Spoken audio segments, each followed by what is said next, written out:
Hello and good morning. Welcome to Monday the 11th, our English session. Now, we are going to be looking at a new text today, but first we're going to be looking at our star words. So it's my turn, your turn. Listening, story, attention, animals, pets, domestic, wild, extinct. And those are some of the star words that you're going to come across today. Right. Let's see what our learning question is today. Can you maintain attention and discuss a story? Our steps to success are: I can listen carefully to a story. I can share my ideas with an adult.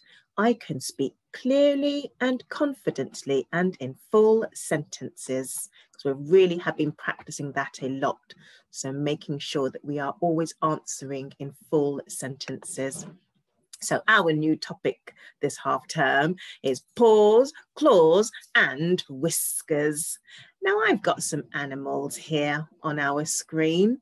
You might see a domestic pet. So there might be a rabbit, or there might be a dog or a cat. So those are domestic animals, they are pets.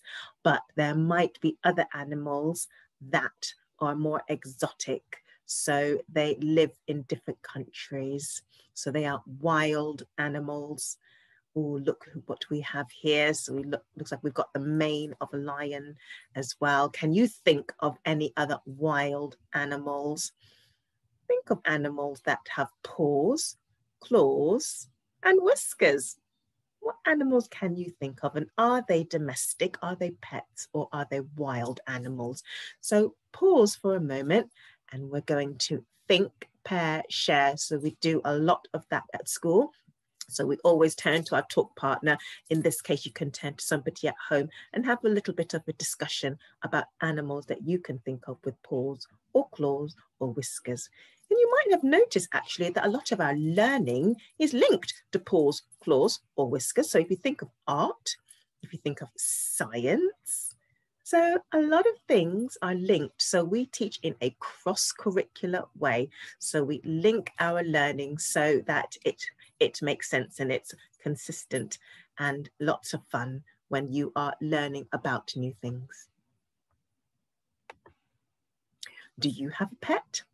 What's its name? How do you take care of it? So I know that some of you have pets. We've had a little conversation about this at school. What pets do you have? Do any of you have a lion? Of course not, because that's a wild animal. You will see them in different countries or in the zoo. What animals would you have at home? Absolutely, a cat or a guinea pig, yes, or a dog. Well, how do you take care of your pet? You've got to feed it. Yes, you will have to wash it. It needs some sort of shelter, a home. It needs toys to keep it stimulated. It needs exercise, water. Yes, you are right. All of those things you'll need to take care of your pet. Well, is this a pet? Do you know what animal this is? What animal does it remind you of? What does it look similar to? Have you ever seen one of these before? Do you think they still exist? So pause, have a little think about those questions. Well, you're right. This is a woolly mammoth. And they lived a long time ago during the last ice age.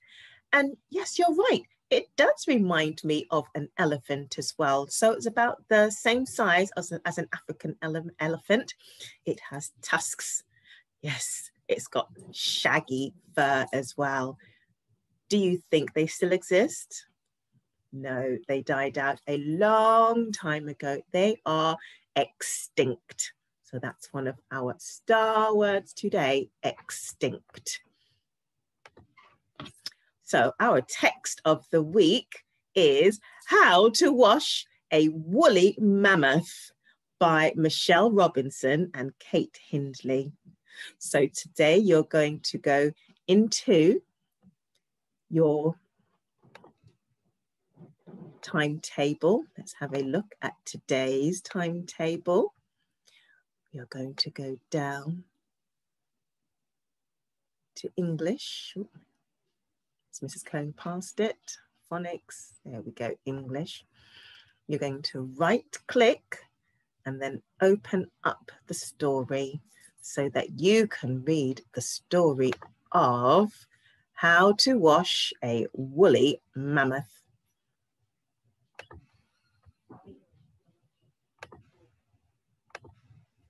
So, once you've listened to the story, your task is to tell someone in your household what the 10 steps are to wash a woolly mammoth. So you might have noticed this leads back into last week's instructional writing, which we will be continuing for this week and finishing off next week. What instructions will you need to follow to wash a smelly woolly mammoth? So today is just a speaking and listening. You don't need to record it in your book, but you're going to tell someone in your household what the 10 steps are. So you'll need to watch the video of how to wash a woolly mammoth and see if you can think of and follow those 10 steps. And then your challenge will be to act out each of the steps. So if there are 10, you'll need to start with instruction number 1 or step number 1. Let's see if you are able to do that and have a good time speaking in full sentences, consistently and concisely and confidently, so that you will be able to share what you think the 10 instructions are for how to wash a woolly mammoth. Hats off to great work. Have fun.